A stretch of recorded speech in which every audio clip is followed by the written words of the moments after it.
हळूहळू एक बर्फाचं वादळ ग्रेडाच्या घराजवळ जोर धरू लागलं.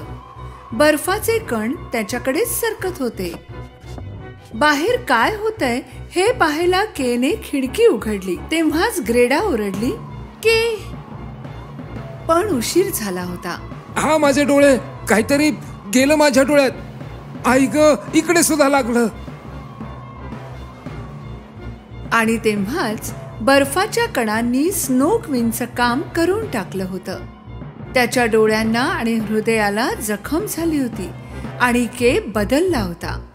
ग्रेडाने त्याला विचारलं की काय झालं, तर तो तिच्यावरच खेकसला. काही नाही झालं, मी बरा आहे, मला त्रास देऊ नकोस.